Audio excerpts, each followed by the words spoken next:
नमस्कार, four sides TV में मैं आशुतोष आपका स्वागत करता हूं। आम आदमी पार्टी की मुश्किलें कम होती दिखाई नहीं दे रही हैं। आए दिन पार्टी की मुश्किलें बढ़ती जा रही हैं। पार्टी के बड़े नेताओं के घर ईडी ने छापेमारी की है।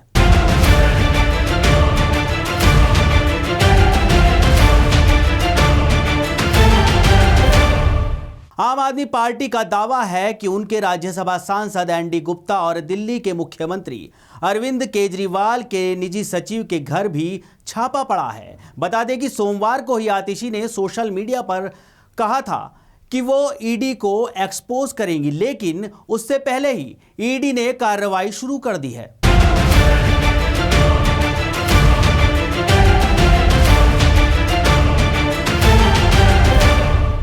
आम आदमी पार्टी के नेताओं के 12 से ज्यादा ठिकानों पर ईडी की छापेमारी चल रही है। ईडी काफी समय से जांच कर रही है और इसी को लेकर छापेमारी भी हो रही है। ईडी की छापेमारी पर आम आदमी पार्टी ने प्रेस कॉन्फ्रेंस की, जिसमें आतिशी ने बीजेपी पर आरोप लगाया कि आम आदमी पार्टी को डराने की कोशिश बीजेपी कर रही है। उन्होंने कहा कि ईडी हमारे नेताओं के घर पहुंची है। आतिशी ने कहा कि 2 साल में ईडी को 1 रुपया भी नहीं मिला। ईडी के पास कोई सबूत नहीं है तो चुप करने के लिए छापे पड़ रहे हैं। हमें डराने और धमकाने की कोशिश की जा रही है। गवाहों के बयान फर्जी हैं।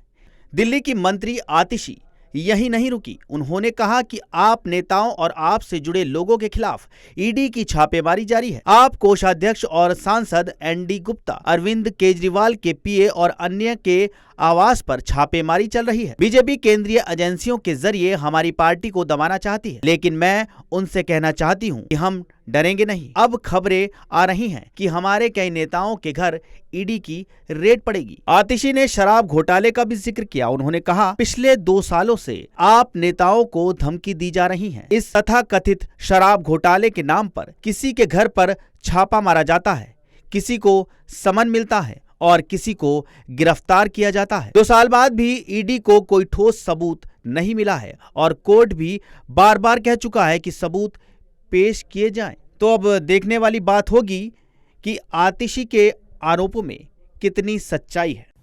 अब आप सुनिए। अब मैं आपको एक ऐसा फैक्ट बताने वाली हूं जिससे आपके रोंगटे खड़े हो जाएंगे। जब एक अक्यूज्ड ने कुछ दिन पहले कोर्ट में एप्लीकेशन डाली और कहा कि मुझे सीसीटीवी फुटेज चाहिए, तो क्या हुआ? उन्होंने एप्लीकेशन क्यों डाली? क्योंकि उनका जो ये अक्यूज्ड थे, एक सरकारी गवाह से ईडी में आमना सामना करवाया गया। उस आमने सामने में सवाल जवाब हुए, स्टेटमेंट्स दी गई, अक्यूज्ड द्वारा दी गई, सरकारी गवाह द्वारा दी गई। इस पूरी प्रक्रिया में उस कमरे में एक सीसीटीवी कैमरा लगा हुआ था। यह पूरी प्रक्रिया सीसीटीवी कैमरा की निगरानी में हुई। लेकिन जब वो स्टेटमेंट कोर्ट में जमा कराई गई तो अक्यूज्ड ने देखा कि जो बात कमरे के अंदर हुई थी और जो बात कागज पर आई है वो दोनों अलग अलग हैं।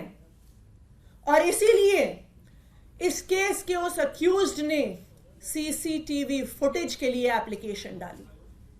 और आपको पता है, जब ईडी ने वो फुटेज दी तो उन्होंने उस फुटेज का ऑडियो डिलीट कर दिया।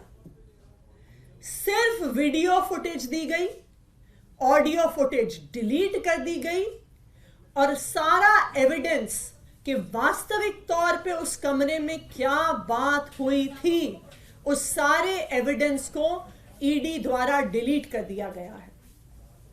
और ना सिर्फ उस एक मैटर में, आम आदमी पार्टी के पास विश्वसनीय सूत्रों से यह खबर है कि जब से ये एक्साइज पॉलिसी का इन्वेस्टिगेशन शुरू हुआ है, पिछले 1.5 साल की सारी इंटेरोगेशन, सारे सवाल जवाब जो हुए हैं ईडी में, सबकी ऑडियो फुटेज को डिलीट कर दिया गया है इन्फोर्समेंट डायरेक्टोरेट द्वारा, ईडी द्वारा।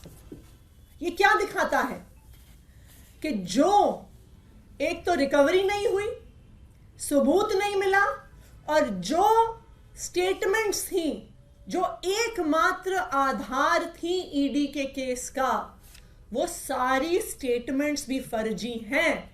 क्योंकि अगर स्टेटमेंट फर्जी नहीं होती तो आपको ऑडियो डिलीट करने की क्या जरूरत थी।